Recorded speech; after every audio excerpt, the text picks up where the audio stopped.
So hello students, welcome back to my YouTube channel Aasu hack math. जैसा कि बच्चों आपको पता होगा, जो क्लास नाइन्थ की जो न्यू एनसीईआरटी की मैथ की बुक है वो आ चुकी है, जिसका नाम क्या है, गणिता मंजारी। इसका भी पार्ट 1 आया है, पार्ट 2 नहीं आया है। ठीक है, तो हम क्या करेंगे, इस चैनल पे आपको इस बुक की जो जितने भी चैप्टर हैं सबकी वीडियो मिलेगी। ठीक है, तो आज से हम इसको सोल्व करना शुरू कर रहे हैं। ठीक है, तो आपको क्या करना है, इस चैनल को सब्सक्राइब कर लेना है और बेल आइकन को जरूर दबाना है। ठीक है, ठीक है, तो हम जब भी इस बुक के चैप्टर को सोल्व करेंगे, जब भी मैं वीडियो अपलोड करूंगा तो आपको नोटिफिकेशन आ जाएगी, तो आप वहां से आप इजीली समझ सकते हैं इस चैप्टर के सारे कंसेप्ट को। ठीक है, तो और एक चीज़ और, जो मैं इस वीडियो के नीचे एक टेलीग्राम का लिंक भी शेयर कर रहा हूँ, जो आंसू हैक मैथ का ऑफिशियल चैनल है। उस पर आपको क्या मिलेगा, इस क्लास नाइन्थ मैथ की सारे स्टडी मटेरियल मिलेंगे। ठीक है, जिसमें आप इस क्लास के नोट्स मिलेंगे, इंपॉर्टेंट क्वेश्चंस मिलेंगे। ठीक है, और भी बहुत कुछ मिलेंगे, ताकि आपकी जो क्लास नाइन्थ की जो मैथ है वो स्ट्रॉन्ग हो जाए। ठीक है, तो only class ninth math oriented रहेगी, जिससे आपको हेल्प मिलेगी इस बुक को समझने में, सोल्व करने में और मास्टर करने में। ठीक है, तो आपको क्या करना है, इस चैनल को सब्सक्राइब कर लेना है। ठीक है, और टेलीग्राम मैंने जो नीचे लिंक दे रखा है वहाँ से आपको ज्वाइन कर लेना है, या टेलीग्राम खोल के आप आंसू हैक मैथ लिखोगे तो वहाँ से आपको एक चैनल आ जाएगा, तो उसको ज्वाइन कर लेना है। ठीक है ना, तो मैंने उस चैनल पे इस गणिता मंजारी की जो बुक है उसकी PDF डाल दी है सभी चैप्टरों की, तो आप वहाँ से जाके चैप्टर्स को भी देख सकते हैं। ठीक है, जब तक आपने बुक नहीं ली है, जब तक आप चैप्टर को भी देख सकते हैं। ठीक है, वहाँ से जाके। तो हम बिना देरी के स्टार्ट करते हैं क्लास नाइन्थ मैथ की न्यू एनसीईआरटी बुक की गणिता मंजारी का चैप्टर 2 पहले करेंगे हम। ठीक है, जिसका नाम क्या है, इंट्रोडक्शन टू लीनियर पॉलिनोमियल्स। ठीक है, हर चैप्टर से पहले हम क्या करते हैं, इंट्रोडक्शन वीडियो कवर करते हैं। इंट्रोडक्शन वीडियो इसलिए कवर करते हैं ताकि उस चैप्टर से रिलेटेड हम सारे बेसिक्स कंसेप्ट को पहले ही समझ लें, ताकि जब हमें बाद में हम जब एक्सरसाइज सोल्व करें ना, तो हमें उतनी प्रॉब्लम ना आए सोल्व करने में या समझने में आपको। ठीक है, तो चैप्टर 2 क्या है, इंट्रोडक्शन टू लीनियर पॉलिनोमियल, तो इसको हम स्टार्ट करते हैं। सबसे पहले आपको इसमें क्या समझना है, अलजेब्रिक एक्सप्रेशन को समझना है। अलजेब्रिक एक्सप्रेशन होता क्या है, अलजेब्रिक एक्सप्रेशन में क्या होता है, नंबर्स होते हैं। कोई भी एक ऐसा एक्सप्रेशन जिसमें नंबर्स हो, वेरिएबल्स हो, ऑपरेशन सिंबल्स हो, उन उन तीनों को जब हम कंबाइन करके लिखें ना, तो एक एक्सप्रेशन बनता है। उसको हम क्या कहते हैं, अलजेब्रिक एक्सप्रेशन। जैसे कि एग्जाम्पल लिख रखा है मैंने, क्या, 2x⁴ मतलब 2x² plus 5xy minus 3y² plus 7। देखो यहाँ पे क्या क्या होना चाहिए, नंबर्स होने चाहिए, वेरिएबल्स होने चाहिए और ऑपरेशन सिंबल्स होने चाहिए। यहाँ पे देखो नंबर है, 2 है, 5 है, 3 है, 7 है, नंबर्स तो है। वेरिएबल्स क्या होते हैं, वेरिएबल्स होते हैं, मान लो कि आप अल्फ़ाबेट को मान लो, जहाँ पे अभी आपको अल्फ़ाबेट दिखे ना एक्सप्रेशन में, वो वेरिएबल्स ही होते हैं। ठीक है ना, तो यहाँ पे कौन कौन से अल्फ़ाबेट है, एक्स है और वाई है। यहाँ पे कितने टाइप के वेरिएबल हमारे पास, 2 टाइप के वेरिएबल हैं, कौन कौन से, एक्स और वाई। ठीक है, और ऑपरेशन सिंबल मतलब क्या होते हैं, ऑपरेशन सिंबल जैसे कि प्लस माइनस। ठीक है, ये हमारे क्या होते हैं, ऑपरेशन सिंबल होते हैं। ठीक है, जैसे कि मैं आपको बोलूँ बच्चों, एक एग्जाम्पल से हम समझते हैं ऑपरेशन सिंबल क्या होता है। जैसे कि मैं ये रफ पेज ले लेता हूँ, जैसे मैंने बोला 2 स्टार लगा दिया, यहाँ पे 3 लगा दिया, और मैंने बोला ये जो ऑपरेशन सिंबल है ये कोई ऑपरेशन है, और कौन सा ऑपरेशन मैंने ये नहीं बताया इनके बीच में। ठीक है, इनके बीच में कोई ऑपरेशन लगेगा, कौन सा बताया मैंने, ये नहीं बताया। मैंने अगर बोला कि इसमें प्लस का ऑपरेशन लगाओ, तो इसकी वैल्यू क्या आ जाएगी, इसकी जगह अगर मैं बोलूँ प्लस का ऑपरेशन लगाओ तो 2 + 3 कितना हो जाएगा, 5 हो जाएगा।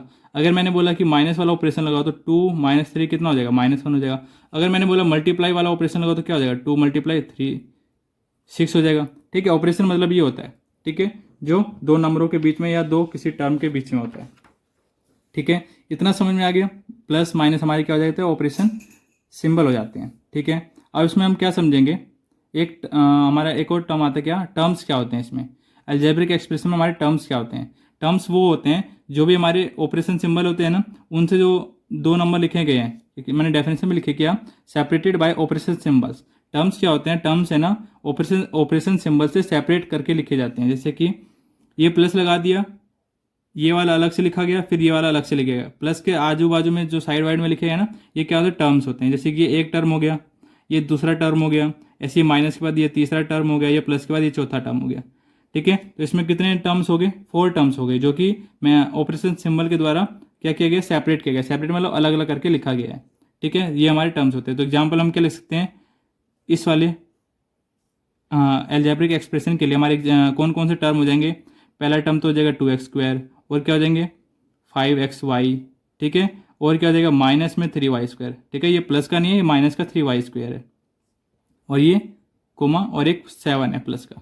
ठीक है, ये माइनस का 3y² क्यों है, देखो जैसे कि ये 2x² है प्लस ये 5xy है। अब ये -3y² को मैं ऐसे लिख सकता हूँ, प्लस लगा के ब्रैकेट में -3y² प्लस में 7। देखो अगर इसको आपने सोल्व करोगे तो प्लस माइनस क्या होता है, माइनस होता है ना, तो बाद में क्या आ जाएगा, माइनस में 3y² ही आ जाएगा। ठीक है, और एज इट इज ही रहेंगे। ठीक है, तो मैंने क्या किया, इसको है ना इसकी फॉर्म में लिख के दिखाया। तो यहाँ से मेरा इस टर्म की वैल्यू कितनी आई, माइनस में 3y² आई। ठीक है ना, तो हमेशा माइनस और प्लस में ध्यान रखना है ये। ठीक है, अब देखो कोफिशिएंट क्या होते हैं, किसी भी टर्म में हम कोफिशिएंट कैसे बता सकते हैं, जैसे कि इस टर्म को देखो, इस टर्म को। ठीक है, इसमें जो वेरिएबल है ना x, इसके साथ जो नंबर मल्टीप्लाई, नंबर जैसे कि 1 2 3 कोई भी नंबर हो वो मल्टीप्लाई में लिखा हो, वही क्या होता है, उस वेरिएबल का कोफिशिएंट होता है। जैसे कि ये 2x² लिखा मैंने, इसमें मैंने पूछा कि ये जो x² है ना इसका कोफिशिएंट कितना है, तो x² का कोफिशिएंट कितना है, कोफिशिएंट ऑफ x² कितना है, मैंने कहा 2 है, क्योंकि इसके आगे 2 नंबर मल्टीप्लाई है। आया समझ में आया। जैसे इस xy का कोफिशिएंट क्या है, 5 है, ऐसे इधर y² का कोफिशिएंट क्या है, माइनस में 3 है। इसका कोफिशिएंट तो कुछ होगा ही नहीं, इसके आगे कोई वेरिएबल ही नहीं साथ में, है ना। तो समझ में आ गया, जो भी नंबर मल्टीप्लाइड है, मतलब नंबर मल्टीप्लाइड विद वेरिएबल, किसी वेरिएबल के साथ जो नंबर मल्टीप्लाई में लिखा गया है, इस पूरे में देख लो या यहाँ पे देख लो, आपको किसी एक टर्म में देख के बताना है। ठीक है ना, जिसका पूछे, जैसे कि बोला कि मैंने कोफिशिएंट बताओ, इसको इस एक्सप्रेशन को दे दिया मैंने, बोला और कोफिशिएंट बताओ y² का, तो y² ढूंढो कौन से टर्म में है, इस टर्म में y² है, इसका कोफिशिएंट क्या होगा, इसका आगे जो कौन सा नंबर मल्टीप्लाई है, 3 मल्टीप्लाई है ना, तो यही इसका क्या हो जाएगा, कोफिशिएंट हो जाएगा y² का। ठीक है ना, तो y² कोफिशिएंट क्या है, 3 है। आगे समझ में आपको। अब देखो नीचे क्या लिखा हमने, यूनिवेरिएट पोलिनोमियल, इतना समझ में आ गया आपको ये सारे कंसेप्ट। अब देखो यूनिवेरिएट पोलिनोमियल क्या होता है, नाम में देखो पहले क्या लिखा है, यूनि मतलब क्या होता है, यूनि मतलब होता है सिंगल, है ना। वेरी से आप क्या आइडिया लगा पा रहे हो, वेरी से क्या आइडिया लगा पा रहे हो कि वेरिएबल के बारे में बात कर रहा होगा, है ना। एक दो यूनिवेरिएट पोलिनोमियल मतलब क्या हो जाएगा, एक ऐसा पोलिनोमियल जिसमें सिंगल वेरिएबल हो ओनली, मतलब एक ही टाइप का वेरिएबल हो। ठीक है, कोई भी एक ही टाइप का अल्फाबेट हो, ठीक है, उस पूरे एक्सप्रेशन में या पोलिनोमियल में, उसको हम क्या कहते हैं, सिंगल वेरिएबल पोलिनोमियल या वन वेरिएबल पोलिनोमियल या यूनिवेरिएट पोलिनोमियल्स। ठीक है, मैंने डेफिनेशन में भी लिखा है, एक ऐसा अलजेब्रिक एक्सप्रेशन जिसमें ओनली वन वेरिएबल हो। जैसे कि एग्जांपल, इस एग्जांपल को देखो, क्या है, x² + 5x + 3, ये एक पोलिनोमियल है, इसमें कितने टाइप के वेरिएबल है, ओनली एक ही टाइप का वेरिएबल है, कौन सा, x है। यहाँ पे भी x ही वेरिएबल है, यहाँ पे भी x ही वेरिएबल, यहाँ पे तो है ही नहीं, तो कौन सा टाइप का वेरिएबल है, ओनली यहाँ पे x टाइप का वेरिएबल है। ऐसे नीचे देखो, साइड में देखो दूसरा एग्जाम्पल, यहाँ पे कौन से टाइप के वेरिएबल है, ओनली एक टाइप का वेरिएबल, कौन सा, y, यहाँ पे भी y है, यहाँ पे भी y है, तो ओनली वन टाइप के वेरिएबल है। तो ऐसे टाइप के वेरिएबल को क्या कहते हैं हम, ऐसे टाइप के पोलिनोमियल को यूनिवेरिएट पोलिनोमियल कहते हैं। ठीक है, अब देखो हमारा चैप्टर क्या था, पोलिनोमियल था, है ना। पोलिनोमियल मतलब क्या होता है, मैं यहाँ पे आपको लिख के दिखा देता हूँ, पोलिनोमियल, पोली मतलब क्या होता है बच्चों, मैनी होता है, मैनी। पोलिनोमियल मतलब क्या हो जाएगा, देखो पोली मतलब तो मैनी होता है, नोमियल मतलब क्या होता है, टर्म। ठीक है, जिसमें मैनी टर्म्स हो, मतलब बहुत सारे टर्म्स हो, तो उसको हम क्या कहते हैं, पोलिनोमियल्स कहते हैं। ठीक है, जैसे कि ये देखो, एक टर्म, दो टर्म, तीन टर्म, चार टर्म है, तो इसको हम क्या कहते हैं, पोलिनोमियल कहते हैं। इसमें कितने टर्म है, चार टर्म है। ठीक है, ऐसी अगर एक ऐसा पोलिनोमियल बोल दिया जिसमें हमारा एक ही टर्म हो, जैसे कि मैं एग्जाम्पल लूँ, यहाँ पे मैंने बोला ओनली 2 है, ये एक पोलिनोमियल है, तो ये कौन सा टाइप का पोलिनोमियल है जिसमें कितने टर्म है, एक ही टर्म है ना, और कोई टर्म लिखा है प्लस के साथ, साथ में नहीं लिखा, तो ऐसे टाइप पोलिनोमियल को क्या कहते हैं हम, मोनोमियल कहते हैं। क्या कहते हैं, मोनोमियल कहते हैं, जिसमें ओनली वन टर्म हो। ठीक है, अगर मैंने एक एग्जाम्पल लिखा, क्या, 2x लिख दिया, प्लस में 2 लिख दिया, अब बताओ इसमें कितने टर्म है, एक टर्म ये हो गया और एक टर्म ये हो गया, बीच में प्लस आ गया, तो प्लस क्या करता है, जो भी ऑपरेशन सिंबल होता है टर्म को सेपरेट करके लिखता है, तो एक टर्म ये हो गया, एक टर्म ये हो गया, तो कितने टर्म हो गए इधर, 2 टर्म हो गए। जिसमें 2 टर्म हो तो ऐसे टाइप के पोलिनोमियल को हम क्या कहते हैं, बायनोमियल। ठीक है, ऐसी अगर मैं एक और एग्जांपल लूँ कि 2x² प्लस में x प्लस में 1, इसमें कितने टर्म है, देखो एक टर्म ये रहा, एक टर्म ये रहा और एक टर्म ये रहा, इसमें कितने टर्म हो गए, 3 टर्म हो गए। कितने टर्म हो गए, 3 टर्म हो गए, और ऐसे टाइप के पोलिनोमियल को हम क्या कहते हैं, ट्राइनोमियल। ठीक है, अब देखो अगर हमारे पास 3 से ज़्यादा पोलिनोमियल हो, 3 से मोर देन 3 पोलिनोमियल आ जाए, 3 टर्म आ जाए, तो हम ऐसे टाइप के पोलिनोमियल को क्या कहेंगे? पोलिनोमियल कहेंगे। ठीक है, इसके बाद हम क्या कहने लग जाते हैं? उन टाइप के पोलिनोमियल को पोलिनोमियल ही कहने लग जाते हैं। ठीक है, क्योंकि इसमें मैनी टर्म्स आने लग गए अब। ठीक है, 3 टर्म तक हमको ट्राइनोमियल, बाइनोमियल, मोनोमियल कह सकते हैं। ठीक है, ये टर्म के बेसिस पे क्या था, हमने वो क्या था, टाइप्स थे। ठीक है, on the basis of term पे हमारे कितने टाइप से पोलिनोमियल होते हैं वो हमने पढ़ा। क्या? एक मोनोमियल जिसमें 1 टर्म हो, एक बाइनोमियल जिसमें 2 टर्म हो, एक ट्राइनोमियल जिसमें 3 टर्म हो, और 3 से ज़्यादा टर्म आने लग गए तो उसको हम पोलिनोमियल कहने लग जाते हैं। ठीक है, पोलिनोमियल समझ में आ गया। अब देखो ऊपर नीचे, ऊपर करता हूँ मैं थोड़ा, आगे क्या पढ़ना है हमें। देखो, हमें इसकी डिग्री भी बतानी पड़ेगी। डिग्री हम कैसे बताते हैं, इससे पहले हम डिग्री को समझ लेते हैं। डिग्री ऑफ पोलिनोमियल क्या होती है? देखो, किसी भी पोलिनोमियल में, किसी भी यूनिवेरिएट पोलिनोमियल में, वहाँ पे जो वेरिएबल लिखा गया है, ठीक है, किसी भी यूनिवेरिएट पोलिनोमियल में जो भी वेरिएबल वहाँ पे यूज़ किया गया है, उस वेरिएबल की हाईएस्ट पावर कितनी है, वही क्या होती है? उस पोलिनोमियल का डिग्री होता है।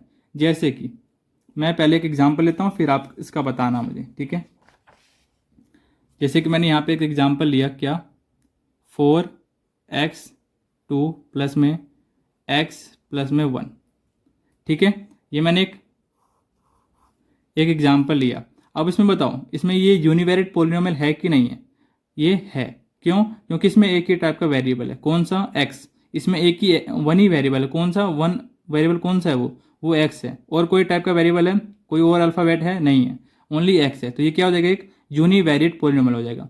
अब देखो, ये जो वेरिएबल है हमारा, ये जो वेरिएबल है, इसमें इनकी पावर कितनी है? यहाँ पे x की पावर कितनी है? जब भी x की पावर कुछ ना लिखा हो तो समझ लो 1 है। क्यों? कभी भी किसी नंबर का पावर 1 करते हैं तो हम सेम नंबर आ जाता है। जैसे कि मैं 2 की पावर 1 का मतलब क्या होता है? 2 को 1 बार मल्टीप्लाई करोगे तो 2 ही आ जाएगा। तो 2 की पावर 1 क्या होती है? 2 हो जाती है। ठीक है, ऐसे ही किसी भी नंबर का 4 की पावर 1 कितनी होती है? 4 होती है।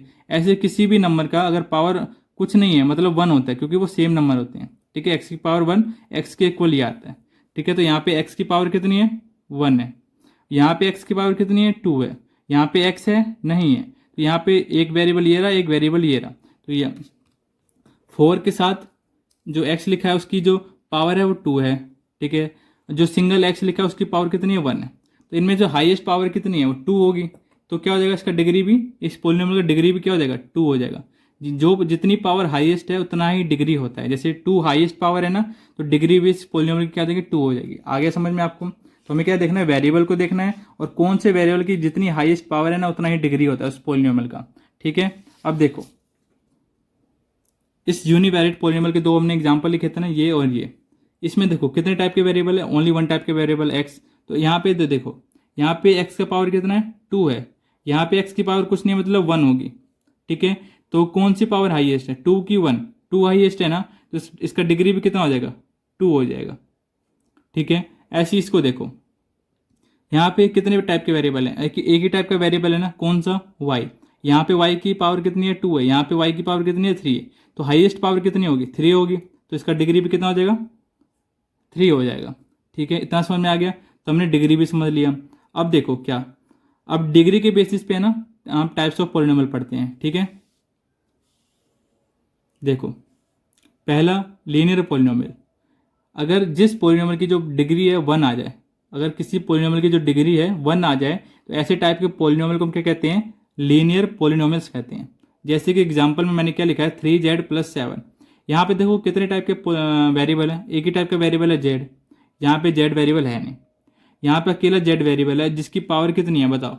इस z के ऊपर कुछ नहीं लिखा, तो पावर कितनी हो जाएगी? 1 हो जाएगी, है ना? 1 हो जाएगी। अगर किसी पोलिनोमियल का डिग्री या पावर, हाईएस्ट पावर 1 हो, तो उसको हम क्या कहते हैं? लीनियर पोलिनोमियल कहते हैं। तो यहाँ पे जो z की जो पावर है 1 है, और कहीं कुछ है नहीं, तो मतलब हाईएस्ट पावर z की कितनी हो जाएगी? 1 ही हो जाएगी। ठीक है, और कहीं तो z है नहीं जहाँ उसकी पावर देखें, एक ही जगह z है, वही उसकी क्या हो जाएगी? हाईएस्ट पावर हो जाएगी। हाईएस्ट पावर कितनी हो जाएगी? 1 हो जाएगी। अगर हाईएस्ट पावर 1 है तो डिग्री भी 1 हो जाएगी। डिग्री 1 है तो वो वैसे टाइप के पोलिनोमियल को हम क्या कहते हैं? लीनियर पोलिनोमियल कहते हैं। ठीक है, अब देखो क्वाड्रेटिक पोलिनोमियल क्या होता है? क्वाड्रेटिक पोलिनोमियल में ऐसा पोलिनोमियल जिसकी डिग्री 2 हो, मतलब हाईएस्ट पावर ऑफ वेरिएबल कितनी हो? 2 हो, पूरे अलजेब्रिक एक्सप्रेशन में। देखो इस एक्सप्रेशन को देखो, इसमें एक ये रहा वेरिएबल और एक ये रहा वेरिएबल, यहाँ पे है नहीं, तो हमें इन दोनों की पावर को देखना है। यहाँ पे पावर कितनी है? 2 है। यहाँ पे पावर कितनी, कुछ नहीं है, मतलब 1 है। तो हाईएस्ट पावर कितनी होगी, ये 2 होगी। मतलब इस इक्वेशन या सॉरी इक्वेशन तो नहीं है, एक्सप्रेशन, तो इस एक्सप्रेशन का जो हाईएस्ट पावर कितना है वेरिएबल का, 2 है। तो मतलब इसकी डिग्री भी कितनी हो जाएगी इस पोलिनोमियल की, 2 हो जाएगी। तो जिसकी डिग्री 2 हो, जिस पोलिनोमियल की डिग्री 2 हो, ऐसे टाइप के पोलिनोमियल को हम क्या कहते हैं, क्वाड्रेटिक पोलिनोमियल कहते हैं। ठीक है, इसका मैं और एग्जांपल लिख के दिखा देता हूँ आपको। जैसे एक्स स्क्वायर प्लस में 2, यहाँ पे देखो, यहाँ पे एक्स है, यहाँ पे एक्स नहीं है, अकेला एक्स यहाँ पे है, जिसकी जो पावर कितनी है, 2 है। ठीक है, और कहीं एक्स है जिसकी 2 से ज़्यादा पावर हो, नहीं है ना, बस। तो इसकी डिग्री भी कितनी हो जाएगी, 2 हो जाएगी। ठीक है, ऐसे आप कई सारे एग्जाम्पल लिख सकते हो। ठीक है, अब क्यूबिक से क्या समझ आ रहा है, जिसकी डिग्री 3 हो, ठीक है, जिसकी डिग्री 3 हो। ऐसे टाइप के पोलिनोमियल जिसकी डिग्री 3 हो, उसको हम क्या कहते हैं, क्यूबिक पोलिनोमियल कहते हैं। जैसे कि इसमें देखो 5y³ plus Y square plus 2y minus में 1 लिखा है। तो यहाँ पे एक वेरिएबल है, यहाँ पे एक वेरिएबल है, और यहाँ पे एक वेरिएबल है, यहाँ पे नहीं है। तीनों जगह y वेरिएबल दे रखे हैं। ठीक है, यहाँ पे y की पावर कितनी है, 3 है। यहाँ पे y की पावर कितनी है, 2 है। यहाँ पे y की पावर कुछ नहीं, मतलब 1 है। ठीक है, तो हाईएस्ट पावर y की कितनी है, 3 है ना, तो इसकी डिग्री भी कितनी हो जाएगी, 3 हो जाएगी। तो ये कौन सा पोलिनोमियल हो जाएगा, तब फिर क्यूबिक पोलिनोमियल हो जाएगा। ठीक है, अब देखो कांस्टेंट पोलिनोमियल क्या होता है। कांस्टेंट पोलिनोमियल वो होता है जिसमें जो डिग्री हो वो 0 हो जाए। डिग्री 0 हो जाए मतलब वहाँ पे कोई वेरिएबल ना हो। जैसे कि ये 8 है, 8 के साथ कोई वेरिएबल लिखा है, नहीं लिखा है यहाँ पे, लेकिन एक्स जी यहाँ पे जो वेरिएबल है ना वो हमें दिख इसलिए नहीं रहा, वेरिएबल तो है लेकिन वो वेरिएबल हमें दिख नहीं रहा। क्यों नहीं दिख रहा, देखो वो कैसे फॉर्म में लिखा गया। 8 को मैं 8 × 1 लिख सकता हूँ, 8 1 8 ही हो जाएगा। अब मैं क्या 1 को x की पावर 0 लिख सकता हूँ। हमने पढ़ा है ना 8th क्लास में, अगर किसी भी नंबर की पावर हम 0 लिखें वो 1 ही होती है। जैसे कि मैं 4 की पावर 0 पूछूं, अगर मैं यहाँ मैं बोलूँ 4 की पावर 0 बताओ कितनी हो जाएगी, 1 ही हो जाएगी। ठीक है, ऐसे मैं पूछूं 2 की पावर 0 बताओ कितनी हो जाएगी, 1 हो जाएगी। ऐसे मैंने बोला किसी भी नंबर, जैसे कोई भी नंबर को मैं x मान लेता हूँ, x यहाँ पे कोई भी नंबर हो सकता है, अगर इसकी पावर में 0 कर दो तो 1 ही हो जाएगा ना। तो मैंने क्या किया, इस 1 की जगह x की पावर 0 को लिख लिया, जो कि आपस में बराबर है। ठीक है, अब देखो यहाँ पे एक पोलिनोमियल बन गया जहाँ पे x एक वेरिएबल दे रखा है, x है ना, उस वेरिएबल की जो पावर कितनी है, 0 है ना, और कहीं x वेरिएबल दे नहीं रखा मैं, मतलब तब यही एक x बचा है जिसकी जो पावर है 0, तो यही इसकी हाईएस्ट पावर हो जाएगी 0। तो इसका डिग्री भी कितना हो जाएगा, 0 ही हो जाएगा। ठीक है, जिसमें अगर कॉन्स्टेंट ऐसे नंबर लिखा हो ना, कोई एक सिंपल सा नंबर लिखा हो, तो उसमें x की पावर कितनी होती है, हमेशा 0 होती है। इसलिए उन ऐसे टाइप के पोलिनोमियल क्या होते हैं, कॉन्स्टेंट पोलिनोमियल होते हैं। ठीक है, और उनकी डिग्री कितनी होती है, हमेशा 0 होती है। ठीक है, इतना समझ आ गया आपको। अब देखो, अब बढ़ते हैं हम इसके अगले टॉपिक पे। ठीक है, ये बस डेफिनेशन थी, लीनियर पोलिनोमियल होते क्या हैं, क्वाड्रेटिक पोलिनोमियल क्या होते हैं। ये किसके बेसिस पे, डिग्री के बेसिस पे। अगर डिग्री आपको देखनी है, डिग्री 1 आ जाए तो लीनियर हो जाएगा, डिग्री 2 आ जाए तो क्वाड्रेटिक हो जाएगा, डिग्री 3 आ जाए तो क्यूबिक हो जाएगा, और डिग्री 0 आ जाए मतलब कोई नंबर लिखा हो तो ऐसे टाइप का पोलिनोमियल को हम क्या कहते हैं, कॉन्स्टेंट पोलिनोमियल कहते हैं। ठीक है, ऐसे हमने पढ़ा था टर्म के बेसिस पे। अगर टर्म एक ही टर्म हो तो मोनोमियल, 2 टर्म हो बाइनोमियल। मैं आपको दिखा भी देता हूँ लिखा हुआ, 1 टर्म हो मोनोमियल, 2 टर्म हो बाइनोमियल, 3 टर्म हो ट्राइनोमियल, और 3 से ज़्यादा होने लग गया तो उसको कहते हैं हम पोलिनोमियल। ठीक है, ये टर्म के बेसिस पे थे। ठीक है, अब देखो हमें क्या पढ़ना है आगे, ये लीनियर पैटर्न मतलब क्या होता है। ठीक है, आपकी बुक में दे रखा है लीनियर पैटर्न एक चीज़। ठीक है, तो लीनियर पैटर्न का मतलब हम समझ लेते हैं। ठीक है, इससे पहले डेफिनेशन से पढ़ने से पहले आप एग्जाम्पल देख लो। ठीक है, फिर आपको डेफिनेशन अच्छे से क्लियर भी हो जाएगा। ठीक है, तो एग्जाम्पल पहले हम समझ लेते हैं, एग्जाम्पल में दिखा क्या है, क्या रहा है। ठीक है, आपको क्या करना है, इस सीक्वेंस को कंप्लीट करना है। देखो जैसे कि यहाँ पे पहले क्या लिखा है, 2 लिखा है, 2 के बाद क्या लिखा है, 5 लिखा है, 5 के बाद क्या लिखा है, 8 लिखा है, 8 के बाद क्या लिखा है, 11 लिखा है। तो बताओ मुझे 11 के बाद क्या मैं लिखूँ, ये जो इस सीक्वेंस को तोड़े ना, मतलब इसी सीक्वेंस में चलता रहे। तो 11 के बाद क्या आना चाहिए, देखो 2 था, यहाँ 5 था, 2 में मैंने कितना प्लस किया कि जो 5 आ जाए, प्लस 3 किया। ऐसे में 5 में कितना प्लस करूँगा कि 8 आ जाए, फिर से प्लस 3 किया। ऐसे में 8 में कितना प्लस करूँ कि 11 आ जाए, फिर से मैंने प्लस 3 किया। मतलब बार बार प्लस 3 हो रहा है। इस सीक्वेंस को बनाने रखने के लिए हमें बार बार क्या करना पड़ेगा, प्लस 3 मल्टीप्लाई तो नहीं, प्लस करना पड़ेगा। तो इसमें फिर से प्लस 3 करेंगे, है ना, यहाँ पे जो नंबर आएगा इसमें फिर से प्लस 3 करना पड़ेगा हमें, यहाँ पे जो नंबर आएगा इसमें फिर से हमें प्लस 3 करना पड़ेगा, और ऐसे सोन चलता रहेगा। ठीक है, तो 11 + 3 कितना होता है, 14 होता है। 14 + 3 कितना होता है, 17 होता है। 17 + 3 कितना होता है, सॉरी ये 20 होता है, ठीक है। ऐसे सोन चलता रहेगा ये टर्म, ठीक है। अब नीचे देखो, नीचे भी हमें एक सीक्वेंस दे रखा है, इस सीक्वेंस के बारे में बताओ मुझे। यहाँ पे 21 है, फिर 19 है, फिर 17 है, फिर 15 है, फिर क्या आना चाहिए, ठीक है। तो देखो 21 से 19 गया तो मैंने क्या किया, 2 माइनस किया पहले स्टेप में। 19 से 17 गया, यहाँ पे भी 2 माइनस हो रहा है ना। यहाँ से मैं 17 से 15 गया तो क्या दिख रहा है आपको, यहाँ पे भी 2 माइनस हो रहा है ना। तो ऐसे में जो क्या करना पड़ेगा, फिर से 2 माइनस करना पड़ेगा इस सीक्वेंस को बनाए रखने के लिए। 15 में से 2 गया 13, फिर से 13 में से 2 माइनस करेंगे तो कितना देगा 11, 11 में फिर से 2 माइनस करेंगे क्या देगा 9, ऐसे सोन चलता रहेगा, ठीक है। तो लीनियर पैटर्न का मतलब क्या होता है, जब भी कभी कोई सीक्वेंस या, ठीक है, कब जब भी कोई सीक्वेंस सेम अमाउंट में इंक्रीज या डिक्रीज हो तो ऐसे टाइप के सीक्वेंस को या पैटर्न को हम क्या कहते हैं, लीनियर पैटर्न कहते हैं। जैसे यहाँ पे क्या हो रहा है, इंक्रीज हो रहा है, सेम अमाउंट में हो रहा है ना, सेम अमाउंट में हो रहा है सब जगह, तो ये हमारे कौन सा हो जाएगा कि लीनियर पैटर्न का एग्जाम्पल हो जाएगा। यहाँ पे क्या हो रहा है, सेम अमाउंट में डिक्रीज हो रहा है, कम हो रहा है ना। तो इस टाइप के सीक्वेंस या इस टाइप के पैटर्न को हम क्या कहते हैं, लीनियर पैटर्न कहते हैं। यहाँ पे मैंने लिख भी रखा है साइड में अलग से, जो नंबर होते हैं हमारे डिक्रीज होते हैं, डिक्रीज मतलब कम होना, और या इंक्रीज होते हैं, बढ़ते हैं बाय सेम अमाउंट में, इक्वल अमाउंट में, ठीक है। जब भी कोई नंबर डिक्रीज हो या इंक्रीज हो सेम अमाउंट में तो उस पैटर्न को हम क्या कहते हैं, लीनियर पैटर्न कहते हैं, ठीक है। और बुक में हमें क्या डेफिनेशन दे रखी है, it is a sequence of numbers, ये नंबर का एक सीक्वेंस होता है जहां पर जो डिफरेंस होता है between consecutive terms is constant. Consecutive term मतलब किसी भी दो नंबर के डिफरेंस का, किसी भी मतलब कॉन्जिक्यूटिव मतलब आसपास वाले, जैसे कि 8 है तो इसका कॉन्जिक्यूटिव क्या है 5 भी है और इसका कॉन्जिक्यूटिव 11 भी है, ठीक है। तो इनका जो डिफरेंस आएगा, कॉन्जिक्यूटिव टर्म्स का जो डिफरेंस आएगा वो कांस्टेंट आएगा। कांस्टेंट मतलब चेंज नहीं होगा, वो हर बार सेम रहेगा। जैसे कि 5 का कॉन्जिक्यूटिव टर्म क्या है 2 है, तो इसका और इसका डिफरेंस कितना है, 3 का डिफरेंस है ना, ठीक है। ऐसी 8 और 5 का कॉन्जिक्यूटिव डिफरेंस कितना है 3 है, यहाँ पे भी 3 था, यहाँ पे भी 3 मतलब सेम आ रहा है। यहाँ देख लो, चाहे यहाँ पे 11 है, इसका कॉन्जिक्यूटिव 14 भी है, 8 भी है, तो 11 और 8 का कॉन्जिक्यूटिव का डिफरेंस कितना है 3 है, ठीक है। या 14 और 11 का चेक कर लो, वो भी 3 है, ठीक है। सभी का कॉन्जिक्यूटिव डिफरेंस कितना आ रहा है 3 ही आ रहा है। ये यहाँ पे देख लो 21 और 19 में कितना डिफरेंस है 2 का डिफरेंस है, 17 और 15 में कितना डिफरेंस है 2 का डिफरेंस है। ऐसी 13 एक टर्म है, उसका कॉन्जिक्यूटिव क्या हो जाएगा 11 हो जाएगा। इन दोनों में कितना डिफरेंस है 2 का डिफरेंस है ना। तो हमेशा डिफरेंस क्या आ रहा है सेम आ रहा है, मतलब कॉन्स्टेंट रह रहा है, चेंज नहीं हो पा रहा है। कॉन्स्टेंट मतलब जो नोट चेंज हो, यहाँ पे मैं लिख देता हूँ नोट चेंज, सेम रहना, ठीक है। लीनियर पैटर्न मतलब लीनियर, आप जहाँ भी वर्ड सुन रहे हो ना तो वहाँ पे हमेशा इसका किसके बारे में बात करी जाएगी, सेम अमाउंट के बारे में, जो हमेशा सेम रहे, ठीक है, चेंज ना हो, कॉन्स्टेंट रहे। तो वहाँ वो हमेशा क्या कैसा पैटर्न होता है, लीनियर पैटर्न होता है, ठीक है। तो हमारा लीनियर पैटर्न वाला टॉपिक खत्म हो गया। अब बढ़ते हैं उसके अगले टॉपिक पे समझने के लिए। अब देखो, अब किसके बारे में बात करी जा रही है, लीनियर इक्वेशन के बारे में बात करी जा रही है। ये क्या होता है, इट इज एन इक्वेशन। देखो अभी हमने पढ़ा था ना लीनियर मतलब क्या होता है, लीनियर पॉलिनोमियल पढ़ा था ना। लीनियर मतलब क्या होता है, जिसकी डिग्री 1 हो। और इक्वेशन क्या होता है, जहाँ पे इक्वल का साइन आ जाए।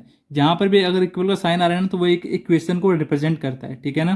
तो लीनियर इक्वेशन मतलब क्या हुआ, एक ऐसा इक्वेशन जिसमें मतलब इक्वेशन मतलब जहाँ पे इक्वल का साइन आ रहा हो, ठीक है, इतना समझ लो, ठीक है। एक ऐसा इक्वेशन जिस इक्वेशन की जो डिग्री हो 1 हो, तो ऐसे इक्वेशन को हम क्या कहते हैं, लीनियर इक्वेशन कहते हैं। तो यहाँ पे मैंने डेफिनेशन में भी लिखा है क्या, it is an equation where the highest power of variable is 1। जहाँ पे हाईएस्ट पावर वेरिएबल कितना हो 1 हो तो उसको डिग्री कितना होता है 1 होता है, मतलब जिसकी डिग्री 1 हो और एक इक्वेशन हो, तो ऐसे टाइप के इक्वेशन को हम क्या कहते हैं, लीनियर इक्वेशन कहते हैं। जैसे कि ये रहा, ये एक इक्वेशन की फॉर्म में है ना, देखो इक्वल का साइन है मतलब एक इक्वेशन की फॉर्म में है, ठीक है। इस पोलिनोमियल को देखो, इसकी डिग्री कितनी है 1 है ना। देखो x यहाँ पे है, यहाँ पे नहीं है ना, यहाँ पे है, तो x यहाँ पे है, उसकी हाईएस्ट उसकी जो पावर होगी 1 होगी, ठीक है। और जो देखो इसकी पावर कितनी है 1 है, ठीक है, और कहीं x है नहीं है, तो मतलब उस जो यहाँ पे जो x है वही इसकी क्या हो जाएगी, हाईएस्ट पावर हो जाएगी। तो हाईएस्ट पावर कितनी होगी 1 होगी, मतलब ये लिखा है ना, हाईएस्ट पावर वेरिएबल कितनी होनी चाहिए 1 होनी चाहिए, मतलब डिग्री 1 होनी चाहिए, है ना। तो ऐसे टाइप के पोलिनोमियल क्या होते हैं, ऐसे टाइप के इक्वेशन क्या होते हैं, लीनियर इक्वेशन होते हैं, ठीक है। इक्वेशन मतलब समझ आ गया ना, जहाँ पे इक्वल का साइन आ जाए आपके, ठीक है। इसका जनरल फॉर्म क्या होता है, A X plus B equal to में 0। यहाँ पे ए कोई नंबर है, यहाँ पे जो ए कोमा बी है ना, ये किसका साइन होता है, बिलोंग का साइन होता है। किससे बिलोंग कर रहे हैं, नेचुरल नंबर, एन मतलब नेचुरल नंबर से बिलोंग कर रहे हैं, ठीक है। ए और बी के दोनों नेचुरल नंबर है। जैसे कि नेचुरल नंबर क्या होते हैं हमारे 1 2, 3 ऐसे सोन, ठीक है, इनसे बिलोंग करें। ए और बी की वैल्यू कुछ भी हो सकती है नेचुरल नंबर में से, 1 भी हो सकती है, 2 भी हो सकती है, 3 भी हो सकती है, ऐसे एंड सोन कुछ भी हो सकती है, ठीक है। अब देखो लीनियर इक्वेशन का एक और स्टैंडर्ड फॉर्म होता है, क्या होता है मैंने नीचे लिख रखा है, ठीक है। उसका जब हम भी ग्राफ ड्रॉ करेंगे हमेशा क्या आता है, स्ट्रेट लाइन आता है। क्या आता है ये आप लाइन याद रखना, जब भी कभी लीनियर का ग्राफ ड्रॉ करोगे, लीनियर इक्वेशन का ग्राफ कैसा आता है, स्ट्रेट लाइन आता है, ठीक है। और इस हम ग्राफ जब ड्रॉ कर सकते हैं जब हमारे पास दो वेरिएबल हो, ठीक है, दो वेरिएबल हो, जब भी हम किसी का ग्राफ ड्रॉ कर सकते हैं, ठीक है। जैसे कि लीनियर रिलेशनशिप में हम पढ़ेंगे, इट मीन्स क्या होता है, दो variable change in such a way that the graph between them is a straight line. Linear relationship इसी के बारे में बताता है, किसी के बारे में जब दो वेरिएबल हमें दे रखा हो और उन दोनों का हम जब ग्राफ ड्रॉ करें तो एक कैसा ग्राफ आना चाहिए, एक स्ट्रेट लाइन का ग्राफ आना चाहिए, ठीक है। तो यही हमारे क्या होता है, लीनियर रिलेशनशिप होता है जो दो वेरिएबल के बीच में बताता है हमें, ठीक है। अब देखो इनको हम रिप्रेजेंट कैसे करते हैं, स्ट्रेट लाइन के, कभी भी स्ट्रेट लाइन हो ना उसकी इक्वेशन कैसे लिखी जाती है या इसको हम रिप्रेजेंट कैसे करते हैं, मैं इसको रेड पेन से हाईलाइट करके दिखाता हूँ। ये y इक्वल टू में mx प्लस में c, ठीक है। ऐसे कभी भी किसी स्ट्रेट लाइन की इक्वेशन होती है, ठीक है। जैसे कि मैंने यहाँ पे बोला था ना लीनियर इक्वेशन एक जनरल फॉर्म है, तो यहाँ पे देखो कंपेयर करो, इसको मैं ऐसे भी लिख सकता हूँ, और आपकी जो एनसीईआरटी बुक है उसमें ऐसे लिख रखा है ax प्लस b, ऐसे लिख रखा है, ठीक है। इसको भी मैं हाईलाइट कर देता हूँ। और मतलब क्या होता है, या ये हो या ये हो, ठीक है, दोनों हो सकती है, दोनों का मतलब एक ही है। देखो यहाँ पे m है, यहाँ पे a लिख दिया मैंने, c की जगह यहाँ पे b लिख रखा है ना, और y का मतलब y है। यहाँ पे जो दो वेरिएबल है वो कौन कौन से, एक x है, ठीक है, x है, और एक y है, ठीक है। ये दो वेरिएबल हैं, इनकी वैल्यू ऐसे चेंज होंगी जब भी हम कुछ पूछ करें, जैसे कि मैंने x की वैल्यू कुछ पुट करी, ठीक है, तो y की वैल्यू कुछ आएगी, ठीक है, जिससे एक ग्राफ बनता है, ठीक है। कभी भी हमें दो वैल्यू चाहिए होती है, एक x की और एक y की, जिससे हमें ग्राफ बना सकें, जिससे इनसे जब भी हम ऐसी इक्वेशन का ग्राफ बनाते हैं तो वो उसका ग्राफ कैसा आता है, एक स्ट्रेट लाइन आता है, पूरा स्ट्रेट लाइन, ठीक है। तो ये क्या होता है, एक स्ट्रेट लाइन का इक्वेशन होता है, जनरल स्टैंडर्ड इक्वेशन होती है, ठीक है। इसको देखोगे ये भी एक स्ट्रेट लाइन की इक्वेशन है। देखो ax प्लस बी बराबर है इक्वल टू में क्या है, 0, तो यहाँ पे इक्वल टू में क्या y, यहाँ पे इस इक्वेशन में क्या पता है, y की वैल्यू 0 दे रखी है, मतलब हमेशा इसकी जो इक्वेशन आएगी ना हमेशा x लाइन के ऊपर ही आएगी, ठीक है। उसका मतलब आप समझ में नहीं आ पा रहोगे, जब मैं इसका ग्राफ ड्रॉ करके दिखाऊंगा ना तब आपको ज़्यादा क्लियर होगा, ठीक है। यहाँ पे जो m का मतलब और c का मतलब हम अभी समझते हैं, ये m और c का मतलब क्या होता है। सेम मतलब है ये m मतलब a, ये m और a बराबर है, जैसे c और b बराबर है, ठीक है। इन दोनों इक्वेशन को कंपेयर करोगे तो m और a बराबर दिख रहा होगा, c और b बराबर दिख रहा होगा, तो मैं इस इक्वेशन को लेकर आपको समझाऊंगा, ठीक है। तो इसी इक्वेशन के ऊपर मेन फोकस करना आप, ठीक है। पहले मैं आपको एक चीज़ दिखाता हूँ, इसका एग्जाम्पल देख लो पहले आप। देखो एक एग्जाम्पल लिखा है मैंने एक लीनियर इक्वेशन का, क्या, y इक्वल टू में 2x प्लस 1, ठीक है। जनरल फॉर्म क्या होती है, y इक्वल टू में mx प्लस में c, ये होती है ना, तो y की जगह y है, x की जगह x है, ये दोनों वेरिएबल चेंज नहीं होंगे। m की वैल्यू कितनी है, 2 है, c की वैल्यू कितनी है, 1 है ना, तो ये एक क्या हो जाएगी, एक लीनियर इक्वेशन ही है, ठीक है। लीनियर इक्वेशन की एक इक्वेशन है, ठीक है। इससे हमेशा क्या बनेगी, एक स्ट्रेट लाइन ही बनेगी। कैसे बनेगी, देखो अगर मैंने बोला x की वैल्यू 1 है तो y की वैल्यू कितनी हो जाएगी, देखो y इक्वल टू में कितनी हो जाएगा, 2, x की वैल्यू क्या हो जाएगी हमारे पास 1, साथ में क्या प्लस में 1। इसको तो सोल्व करना आपने सीखा हुआ 8th क्लास में, 2 1 जा 2 प्लस 1 कितना हो जाएगा 3। ऐसी अगर मैंने बोला x की वैल्यू 2 है तो x की जगह मैं क्या पुट करूँगा, 2 पुट करूँगा, साथ में क्या प्लस में 1, 2 2 जा 4 प्लस 1 5। ऐसे अगर x की वैल्यू 3 हुई तो मैं 3 पुट कर दूंगा, प्लस में 1, 2 3 या 6 प्लस 1 7, ठीक है। चलो यहाँ पे मैं क्या देख पा रहा हूँ, जब मेरे पास x की वैल्यू 1 है तो y की वैल्यू क्या आ रही है, 3 आ रही है, x की वैल्यू 2 पे y की वैल्यू 5 आ रही है, x की वैल्यू 3 पे y की वैल्यू 7 आ रही है ना। यहाँ से मैं क्या देख पा रहा हूँ, एज जैसे x इंक्रीज हो रहा है 1 से तो y भी इंक्रीज हो रहा है 2 से, ठीक है। यहाँ पे क्या हो रहा है, कॉन्स्टेंट चेंज हो रहा है ना, कॉन्स्टेंट चेंज हो रहा है मतलब सेम नंबर, मतलब इक्वल अमाउंट में चेंज हो रहा है, मतलब सेम अमाउंट में चेंज हो रहा है, इसलिए ये क्या होती है, एक लीनियर इक्वेशन ही होती है, ठीक है ना। मैंने कहा था ना जहाँ भी लीनियर वर्ड दिख जाए वहाँ पे क्या होता है, जब भी चेंजमेंट होती है वो सेम अमाउंट में होती है, इक्वल अमाउंट में होती है, या फिक्स्ड अमाउंट में होती है, या आप क्या कह सकते हो, कॉन्स्टेंट चेंज होता है हमेशा, ठीक है। तो देखो x इंक्रीज हो रहा है 1, y इंक्रीज हो रहा है 2 से, मतलब x को 1 1 बढ़ाओगे तो y 2 2 बढ़ता रहेगा, ठीक है। तो सेम अमाउंट में इंक्रीज हो रहा है, तो ये हमारे क्या हो जाएगा, एक लीनियर इक्वेशन हो जाएगा। यहाँ से भी आपको पता चल गया। अगर मैं इसका ग्राफ ड्रॉ करूँगा तो क्या आएगा, एक स्ट्रेट लाइन आएगा। तो हम ग्राफ ड्रॉ करना भी सीख ही लेते हैं। देखो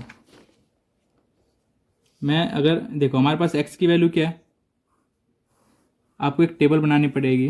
कैसे? ऐसे, ठीक है। यहाँ पे x लिखो, यहाँ पे y लिखो, ठीक है। x की वैल्यू कितनी है हमारे पास? 1 है, तो y की वैल्यू कितनी आ रही है हमारे पास? 3 आ रही है, ठीक है। अगर x की वैल्यू 2 है तो y की वैल्यू कितनी आ रही है हमारे पास? 5। अगर x की वैल्यू 3 है तो y की वैल्यू कितनी आ रही है हमारे पास? 7, ठीक है।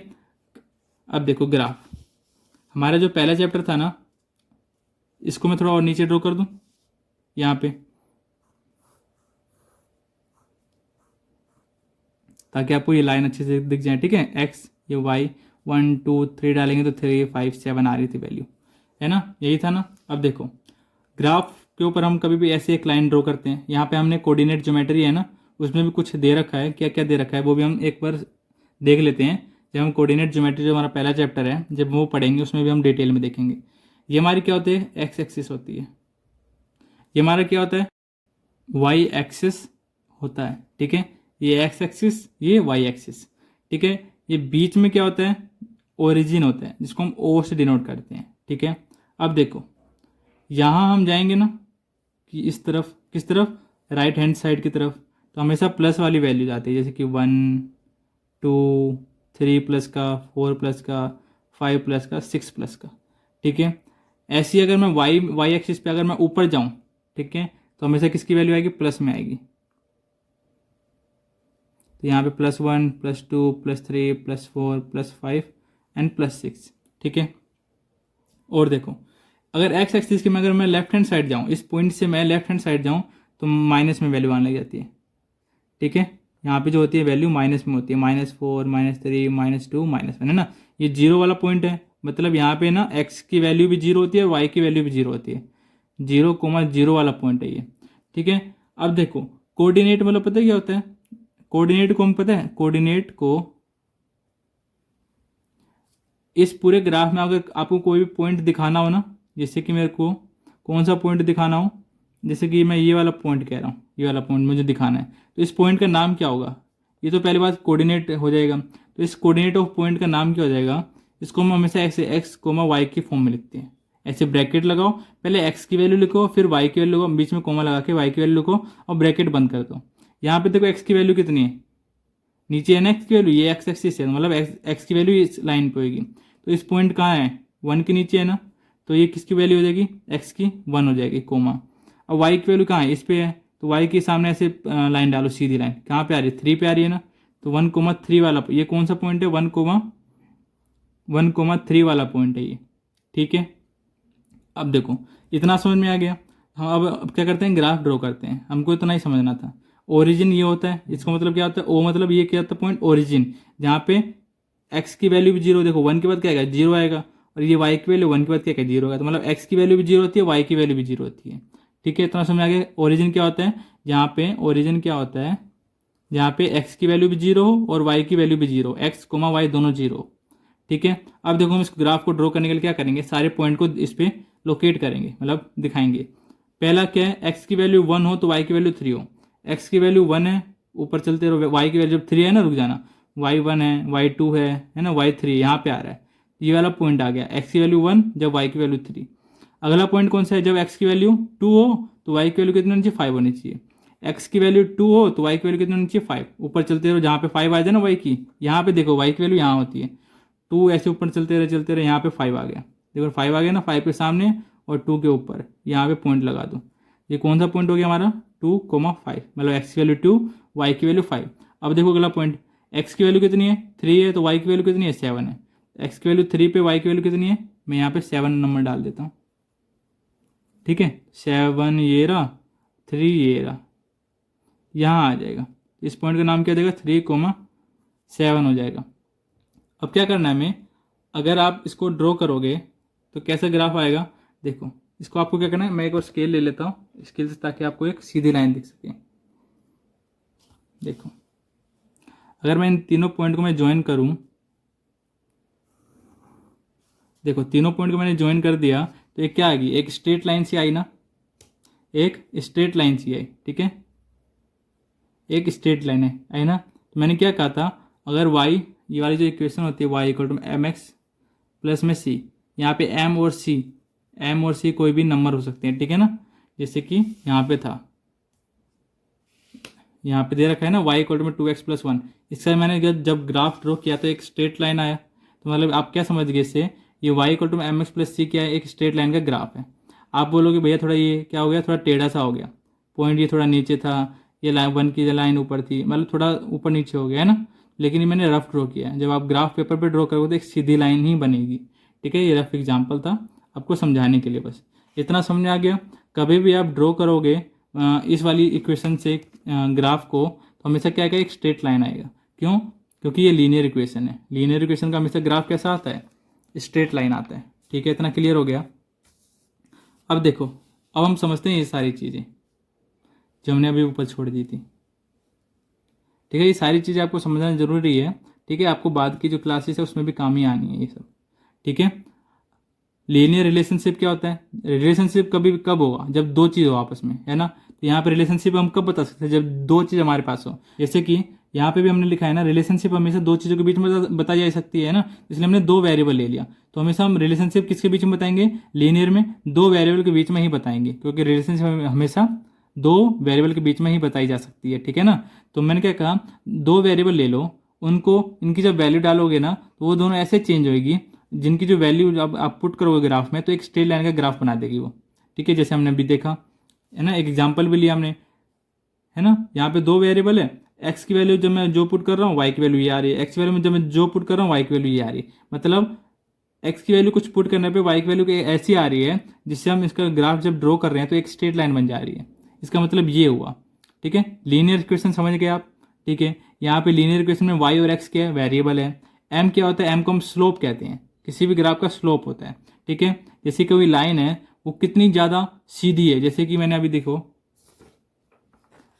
जैसे कि ये लाइन को देखो कितनी ज़्यादा एक्स एक्सिस पे खड़ी है, बहुत ज़्यादा खड़ी है ना। अगर ये लाइन, जैसे कि मैं एक एग्जांपल साइड में लेके दिखाऊं, जैसे कि मेरा ऐसे ग्राफ है, एक लाइन ऐसे जा रही है, इसका स्लोप क्या है, बहुत कम है, क्योंकि ये बहुत नीचे लेटी हुई है।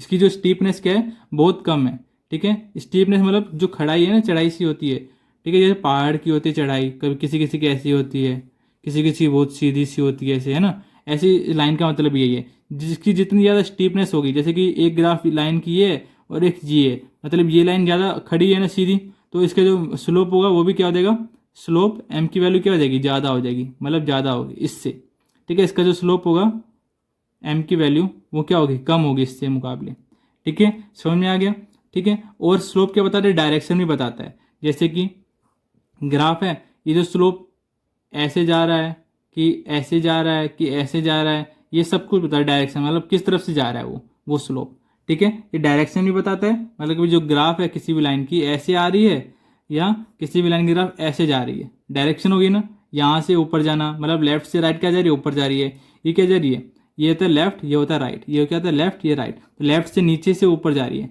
ये लेफ्ट के ऊपर से नीचे जा रही है, मतलब डायरेक्शन भी बताती है स्लोप, ठीक है। और स्टीपनेस भी बताती है, स्टीपनेस मतलब चढ़ाई या खड़ाई, कुछ भी कह लो आप, ठीक है। स्टीपनेस मतलब वो लाइन कितनी खड़ी है एक्स एक्सिस पे, ठीक है। तो वो एम की वैल्यू ही बताती है। एम की वैल्यू निकालना आपको अभी नहीं सीखना है, बाद में सीखना है, ठीक है। तो अब देखो सी, मैंने बस समझाने के लिए बताया एम क्या होता है। अब सी देखो क्या होता है, सी क्या होता है, वाई इंटरसेप्ट। ये क्या होता है, distance from the origin where the line cut the y axis, ठीक है। जैसे मैंने एग्जांपल दिखाऊं, देखो ये क्या हो जाएगा हमारा, वाई इंटरसेप्ट हो जाएगा, क्या हो जाएगा, वाई इंटरसेप्ट। ये हमारी क्या होती है, सी की वैल्यू होती है ना। ये हमारी क्या है, सी की वैल्यू है। देखो हमने क्या कहा था अभी, सी की वैल्यू क्या होती है, वाई इंटरसेप्ट क्या होती है, ओरिजिन से वाई की लाइन पे जहाँ कट कर रहा है, जो लाइन ओरिजिन ये रहा है, ये लाइन वाई लाइन पे कहाँ कट कर रहा है, यहाँ पे कट कर रहा है। यहाँ से लेके यहाँ तक की डिस्टेंस कितनी है, 1 यूनिट है ना। तो देखो सी की वैल्यू कितनी हो जाएगी, 1 हो जाएगी। अब इक्वेशन को देखते हैं हम एक बार, इक्वेशन में क्या है सी की वैल्यू, वाई इक्वल टू में एम एक्स प्लस सी में होता है ना। तो यहाँ पे जो एम एक्स के साथ जो प्लस में लिखा होगा वो क्या, सी की वैल्यू होती है। तो देखो वाई इक्वल टू में ये एम एक्स हो गया, प्लस में सी, यहाँ पे सी की वैल्यू कितना है, 1 है। तो हमारे ग्राफ में भी सी की वैल्यू कितनी आ रही है, देखो वाई इंटरसेप्ट कितना आ रहा है, 1 आ रहा है ना। तो ये क्या होता है, वाई इंटरसेप्ट होता है सी, ठीक है। आगे क्लियर हो गया, ये वाई इंटरसेप्ट होता है। अगर मेरी सी की वैल्यू 0 हो जाए, अगर सी की वैल्यू 0 हो जाए, ये जो है ना सी, अगर सी 0 हो गया तो मतलब ये जो लाइन है कहाँ से जाएगी, यहाँ से जाएगी ना। यहाँ पे जो डिस्टेंस है वाई की 0 है, यहाँ से मैं कितना ऊपर जाऊँ कि वाई पे पहुँच जाऊँ, यहीं पे पॉइंट है तो मतलब यहाँ पे क्या होती है, वाई की वैल्यू भी जीरो होती है, एक्स की वैल्यू भी जीरो होती है। अगर मेरा सी जीरो आ गया तो कोई भी लाइन यहाँ से पास होगी, यहाँ से, ठीक है। अगर सी की वैल्यू जीरो आ जाएगी वो तो कहाँ से पास होगी, ओरिजिन से पास होगी, इस वाले पॉइंट से, क्योंकि यहाँ पे वाई की वैल्यू क्या होती है, जीरो होती है, ठीक है। सी जीरो तो मतलब वाई की वैल्यू भी जीरो होनी चाहिए, ठीक है। तो वाई की वैल्यू कहाँ जीरो होती है, ओरिजिन पे। अभी मैंने बताया था यहाँ पे एक्स भी जीरो होती है, वाई भी जीरो होती है, ठीक है। अगर मेरा सी जीरो आ गया तो इक्वेशन क्या हो जाएगी मेरे पास, देखो यहाँ पे अगर मेरा सी जीरो आ जाए तो इक्वेशन क्या जाएगी, वाई इक्वल टू में एम एक्स बचेगा बस, सी तो जीरो हो गया, ये इक्वेशन बचेगी। और ये लाइन किसको दिखाती है हमेशा, जो ऐसी लाइन को जो ओरिजिन से हमेशा पास होती है, किससे पास होती है हमेशा, ऐसी लाइन ओरिजिन से पास होती है जिसकी सी की वैल्यू जीरो होती है, ठीक है। अब देखो पॉजिटिव स्लोप क्या होता है, अभी हमने स्लोप मतलब पढ़ा था ना, स्लोप क्या क्या बताता है, स्टीपनेस भी बताता है, डायरेक्शन ऑफ लाइन बताता है ना। कभी कभी लेफ्ट से राइट इंक्रीज, मतलब कभी कभी लेफ्ट से राइट नीचे से ऊपर जाता है, कभी कभी लेफ्ट से राइट ऊपर से नीचे जाता है ना। ये डायरेक्शन हो गया। स्टीपनेस मतलब क्या, खड़ाई, जितना मतलब कितनी सीधी खड़ी है वो लाइन, है ना, और कितनी लेटी हुई लाइन है, वो स्टीपनेस होती है। तो ये दोनों बताती है स्लोप के द्वारा। स्लोप की वैल्यू जैसी होगी उसके हिसाब से उसकी स्टीपनेस और डायरेक्शन ऑफ लाइन वो डिसाइड हो जाती है, ठीक है ना। अब तो देखो पॉजिटिव स्लोप क्या होती है, एक ऐसी लाइन जो राइज करे फ्रॉम लेफ्ट टू राइट, ठीक है। लेफ्ट से राइट क्या होना चाहिए, राइज होना चाहिए, मतलब नीचे से ऊपर की ओर बढ़ना चाहिए। तो ऐसे स्लोप क्या होते हैं, पॉजिटिव स्लोप होते हैं। मैंने स्लोप में पढ़ा था ना, अभी पढ़ा था हमने स्लोप, क्या एक लेफ्ट से राइट क्या हो रहा है, ऊपर से नीचे जा रहा है ना। ये क्या हो रहा है, नीचे गिर रहा है, मतलब ये फॉल हो रहा है, फॉल मतलब नीचे गिरना, ठीक है। ये क्या हो रहा है, नीचे से ऊपर जा रहा है, ये लेफ्ट होता है, देखो ऐसे होती है, ये लेफ्ट होता है, ये राइट होता है, ठीक है। अब मैं इसको दूसरे पेन से दिखाता हूँ। अगर हमारा ग्राफ ऐसे जाए तो क्या हो रही है, नीचे से ऊपर जा रही है ना, मतलब राइज कर रही है। ये क्या कर रही है, राइज कर रही है, ठीक है। अगर राइज करती है तो वैसे स्लोप को क्या कहते हैं, पॉजिटिव स्लोप, ठीक है। अगर अगर ऐसा एक ग्राफ है हमारे पास, ठीक है, और ये लेफ्ट है ये राइट है, और ग्राफ ऐसे आ रही है, तो ये क्या कर रहा है, ऊपर से नीचे जा रहा है, मतलब फॉल कर रहा है, नीचे आ रहा है मतलब फॉल कर रहा है, नीचे गिर रहा है। तो ऐसे ग्राफ को हम क्या कहते हैं, नेगेटिव स्लोप।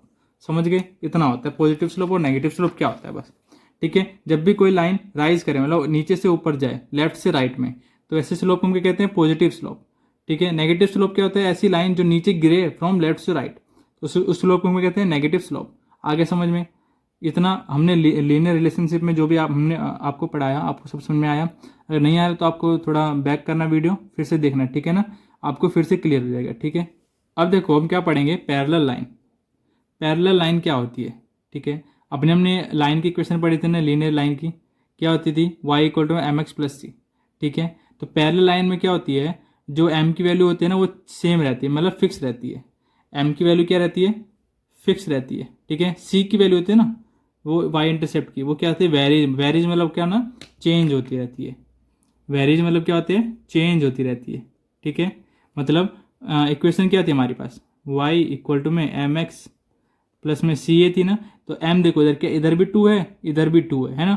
c क्या इधर 1 है और इधर 3 है, मतलब दोनों में जो y की जो दोनों में जो m की जो वैल्यू है वो क्या सेम है, लेकिन जो y की वो सॉरी जो c की जो वैल्यू है, मतलब y इंटरसेप्ट, c को हम क्या कहते हैं, y इंटरसेप्ट भी कहते हैं ना, उसकी जो वैल्यू है इधर 1 है इधर 3 है, मतलब दोनों जगह चेंज कर रही है।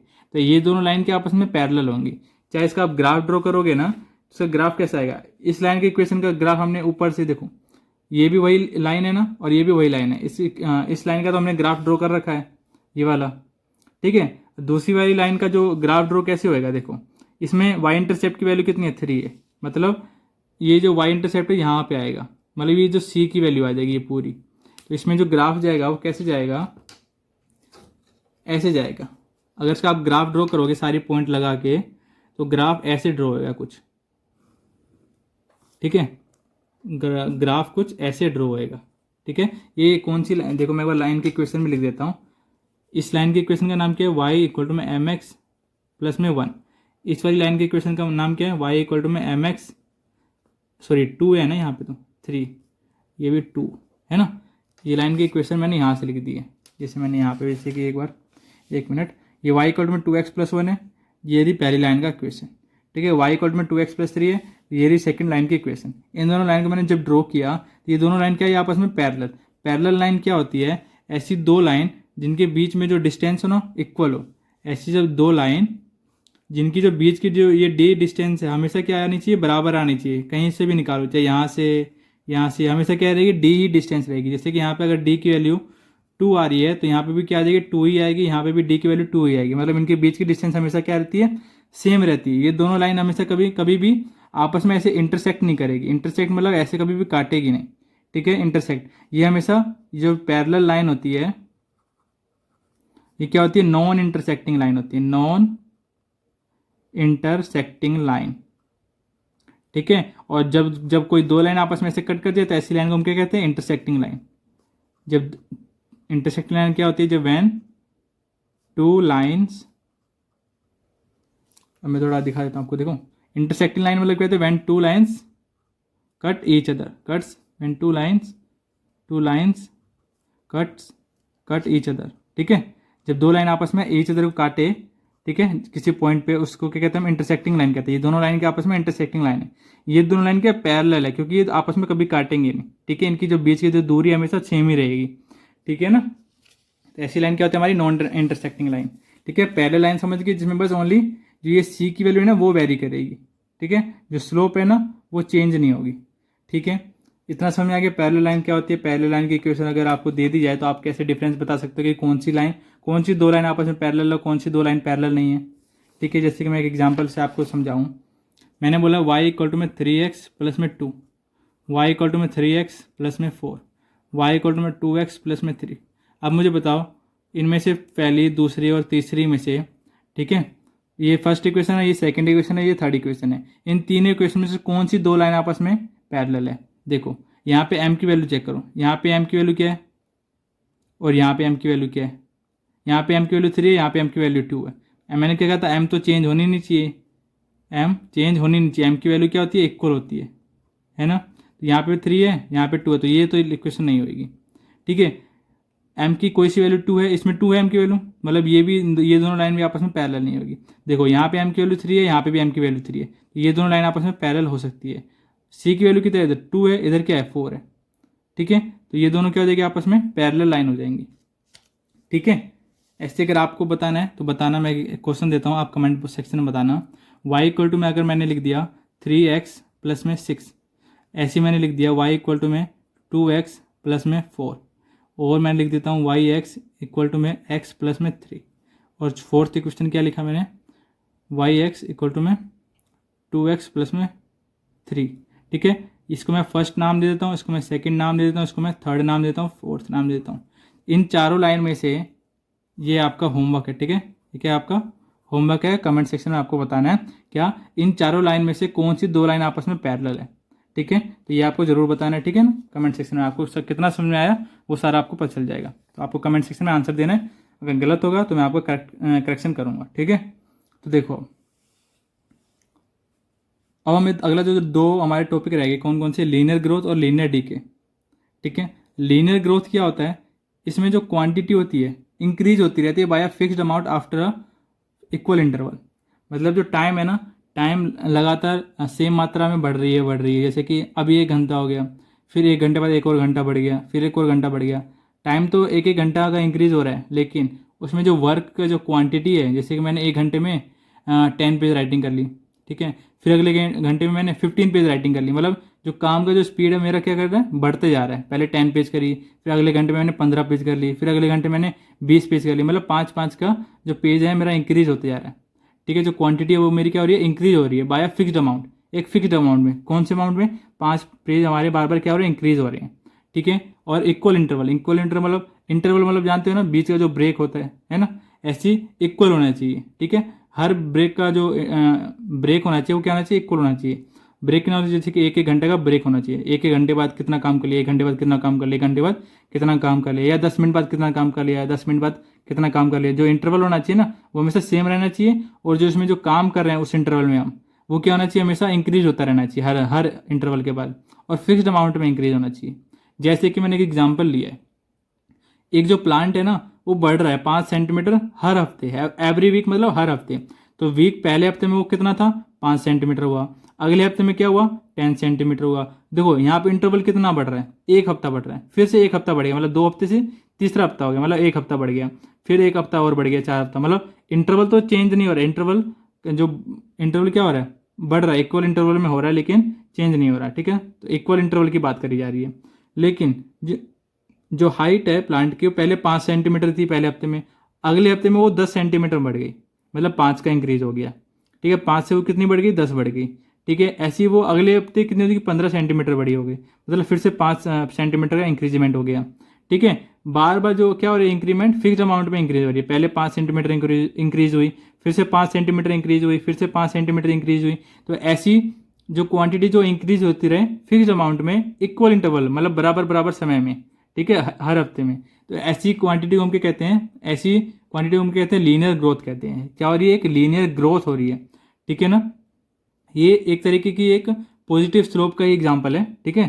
पॉजिटिव स्लोप में क्या होती थी, इक्वल अमाउंट में बढ़ती रहती थी, इसलिए हमारा एक सीधी लाइन जाती थी, ठीक है।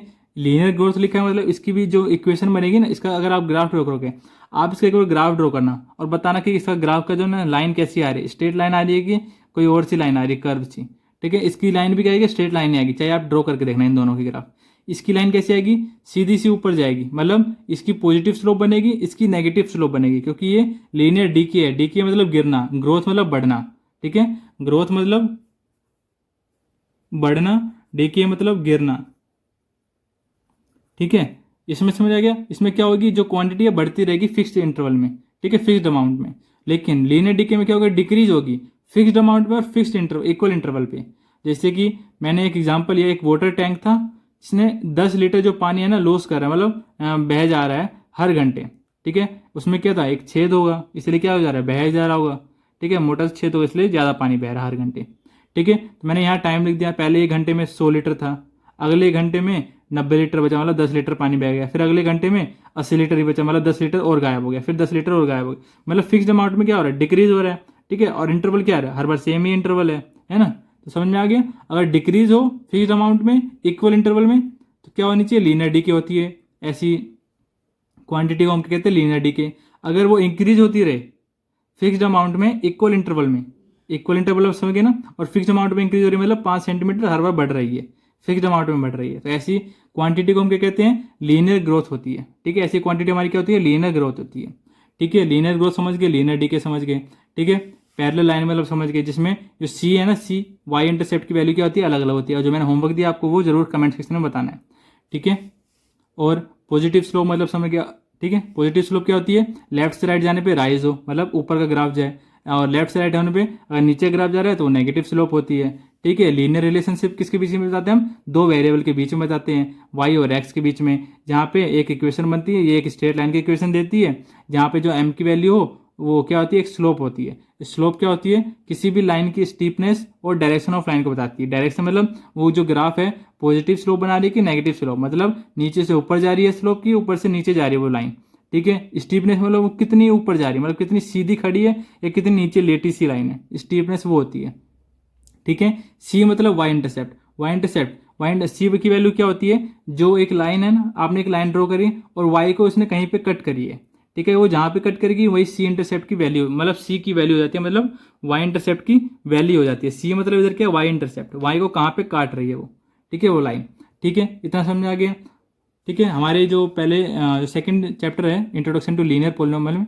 इसमें इतना ही है, ठीक है। अगर आपको फिर भी इसमें किसी में डाउट रह जाता है तो आप बेझिझक हमें कमेंट सेक्शन में पूछ सकते हैं, ठीक है। और होमवर्क का आंसर जरूर देना कमेंट सेक्शन में, ठीक है। और जो डाउट है तो वो पूछ ही लेना, ठीक है। अगली वीडियो हम इस चैप्टर की एक्सरसाइज को सोल्व करेंगे, ठीक है। और अगर फिर से थोड़ा कहीं कहीं दिक्कत हो रही है समझने में तो आपको क्या करना है, एक बार लेक्चर को दोबारा देखना अच्छे से, तो आपको जरूर समझ में आएगा, ठीक है। मैंने हर चीज़ को एग्जाम्पल के साथ एक्सप्लेन किया डिटेल में, तो आपको जरूर समझ में आएगा, ठीक है। तो आप बैक करके थोड़ा देखा करो, अगर नहीं समझ में आ रहा वो पॉइंट तो फिर से देखा करो एक बार, ठीक है ना। तो मिलते हैं हम अपने अगली वीडियो में, जिसमें हम इस चैप्टर का एक्सरसाइज करेंगे, एक्सरसाइज 2.1, ठीक है। तो तब तक के लिए take care and thanks for watching.